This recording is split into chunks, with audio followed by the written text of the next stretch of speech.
What's good, Commanders fans, and happy Friday. I just wanted to talk about Josh Johnson being signed to the roster. So we'll see if he does make the team. A familiar face, former skin, Josh Johnson, who did win a game as a starting quarterback here back in 2018. Look at some of the numbers. So he did beat the Jacksonville Jaguars. The Jaguars were really bad that year.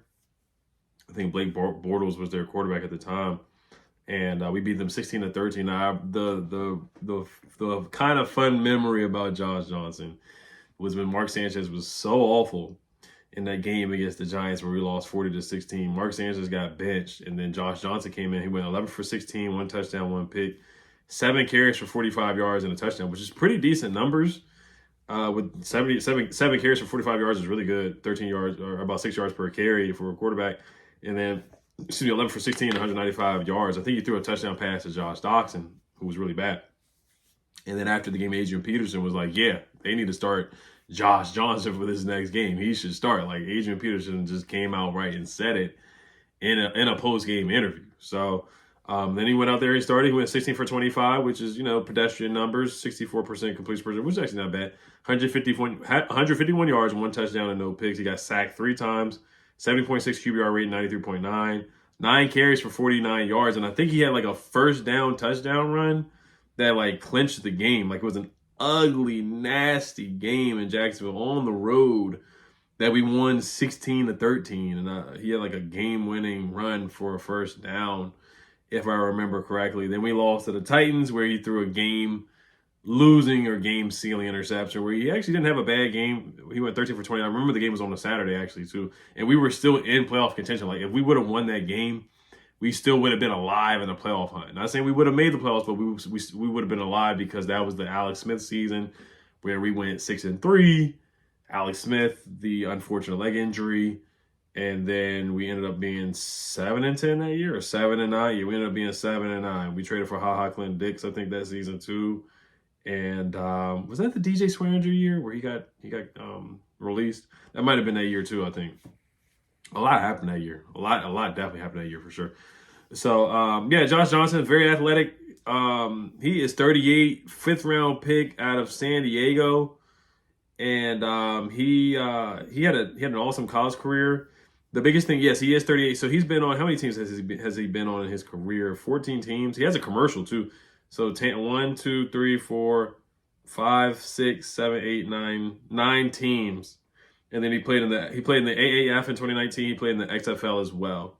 So he's been on 14, like he's been on 9 teams. No, he's been a member of 14 different teams. I'm looking on Wikipedia right now. And then he played in the UFL and the XFL as well. Drafted by the Buccaneers in the 5th round. So I know I'm spending a lot of time talking about Josh Johnson, but I like Josh Johnson, man. He's going to be a backup. It's kind of like how the Ravens, like he was the backup to Lamar Jackson last year. And I like what they're doing with the backup quarterback position. They have guys that fit the model of, what we're trying to do with the quarterback position. Like how Jaden is an athletic, dual threat, mobile quarterback. They got Marcus Mariota, who's a dual threat, mobile quarterback. They brought in Jeff Driscoll, who's a dual threat, mobile quarterback.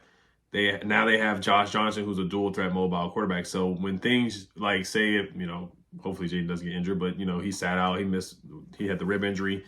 He had to miss the second half of the Panthers game, and then he didn't play in the second half of the Cowboys game. It's a long 17-game season. You just never know what can happen. It's always good to have a backup. And you don't want to have a backup kind of like how it was RG3 and Kirk Cousins, where they're just two polar opposites. You kind of want to be able to run your offense that Cliff is doing. And Marcus Mariota was able to do that against the Panthers.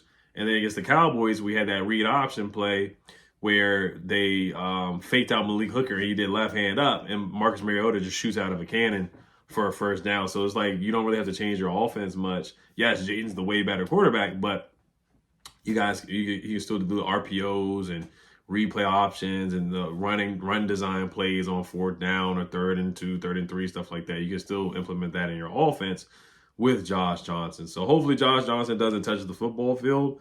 That's one thing for sure. But I do like the signing of Josh Johnson. You look at his career numbers, not great either. No touch. Hold on. He has, how many passing touchdowns does he have in his career? I don't know why I'm saying 0 touchdowns and 0 picks.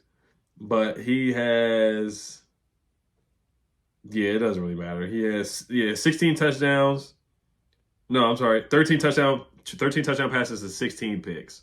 And 16 picks. So I do want to get to what John Keim said had to say about the running back position, but I want to get to a quick word from Mando. Shout out to today's sponsor, Mando, man. Make sure you guys get that starter pack, man. It comes with the deodorant, the body wash, the deodorant spray, and also the wipes as well, where you can wipe, your behind, your back, your jimmy, your gonads, whatever, man. You should not be smelling bad at all. Mando is not going to allow you to stink and boof and go out there smelling like bounce that you know what. Especially the summertime is coming where it's getting hot. There's way more body odor. So make sure you guys check out that starter pack, man. It's perfect for new customers. It comes with solid stick deodorant, like I said, cream tube deodorant, and 2 free products of your choice, and free shipping. A special offer for you guys, for my listeners. New customers get $5 off of a starter pack with my exclusive code.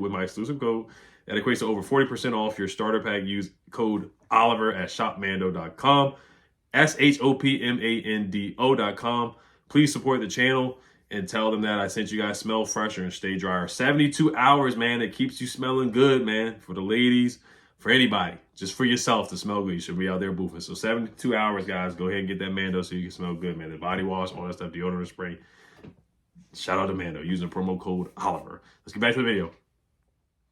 All right, getting back to Josh Johnson. Yeah, that's really it, man. I mean, like I said, I'm not gonna make too much out of signing a backup to the backup third string guy, practice squad guy. Like I gotta see if Jeff Driscoll's still on. Sam Hartman, you can't forget about him too.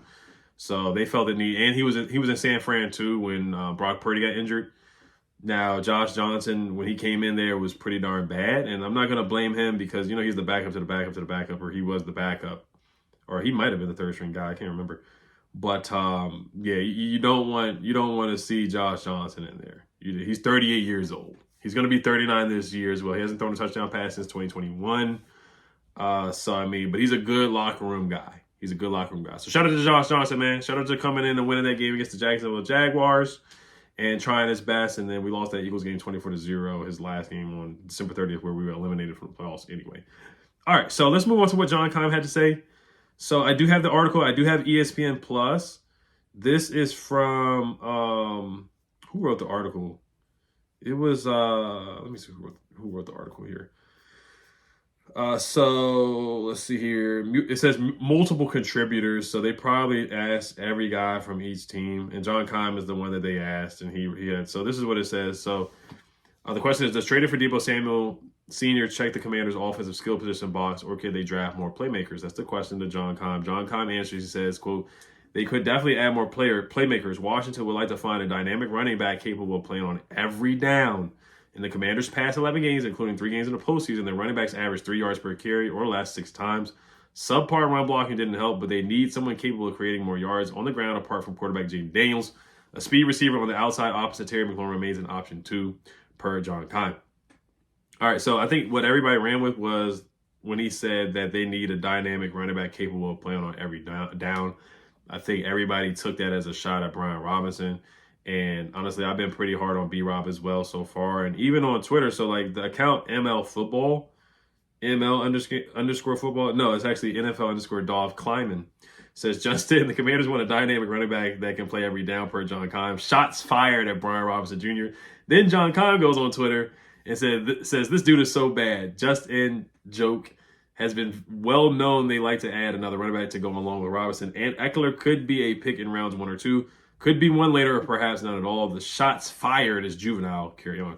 So he went at Dov Kleiman. And, of course, Dov Kleiman's not going to respond. I think Dov Kleiman's ran by a couple of people. It's not ran by one person. Like somebody, I think they sold the account a couple months ago. They sold it to a bunch of people, and they just tweet from the account and aggregate and get a bunch of content and clicks and stuff. Like, you can get paid on Twitter now. So they're getting paid from all the clicks and views and regurgitating articles that they see online and beat reporters and stuff like that. And they go out there and post it. So it is what it is. Can't knock the hustle for Dov Kleiman. Go ahead and get that money. It is what it is. But John Keim saying that they want a dynamic running back on every down does, like, if you read it quickly and just see it, you're like, oh, man, yeah, they're looking for a B-Rob replacement, which I think they are. But at the same time, they want to get a complimentary guy that can play next to B-Rob and change the pace. If they want a 3-down guy, because, like, you already have Eckler to change the pace, But we just need more from the running back position. You just need more. You need more speed. You need more explosiveness. You need more home run hitting ability. I feel like you need a guy that can catch out the backfield and pass protect. So when they say 3 downs, like they are looking for a guy that I feel like can take the torch away from B-Rob, but they do want somebody who can play next to him and they can play off of each other too. So they're looking at it from every way, I feel like. And we're going to need B-Rob next year. We are. And I like B-Rob. B-Rob's a good player. I think games 1 through 8, he's really good. The Cardinals game, he was good. The Browns game, the Giants game.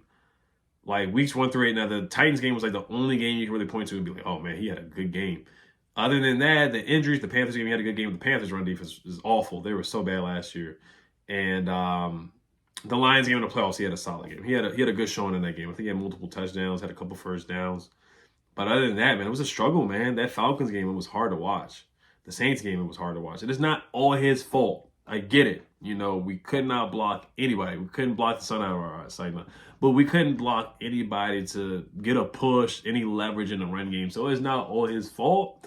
But I do think a better running back who can make the first guy miss, you know, break a tackle, spin off somebody, you know, looking at these guys like Amarion Hampton, even DJ Giddens, you know, he's so slippery and making spin moves and stuff like that and just, you know, hitting home runs out there. Travion Henderson.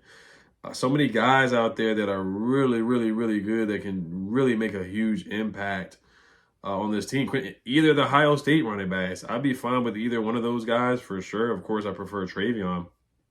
Amarion Hampton, if he falls to 29, would be great. I'm starting to grow on, or I'm starting to like Damian Martinez. You saw what he did at Oregon State, and he continued to do that at Miami. He's just a tough, physical, mean runner. And he can catch the ball out of the backfield, too. He makes something shake, makes something happen all the time. So, Brayshell, too, out of Virginia Tech, super speedy, 4.32.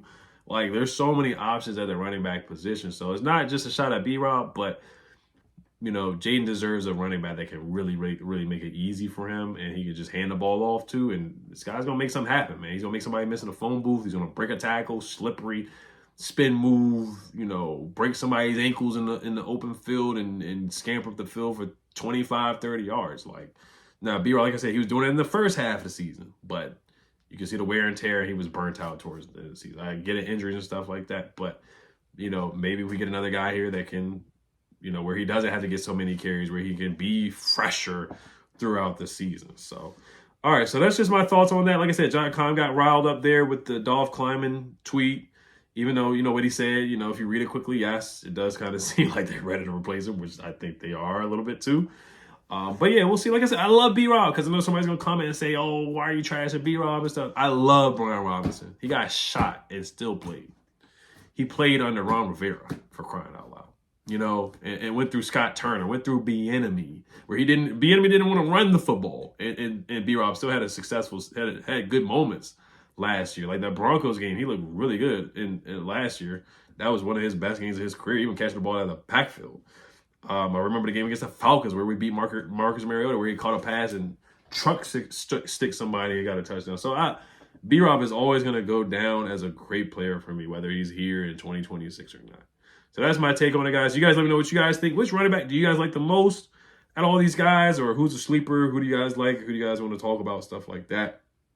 You guys let me know. As always, Health Commanders. Peace. Have a good weekend.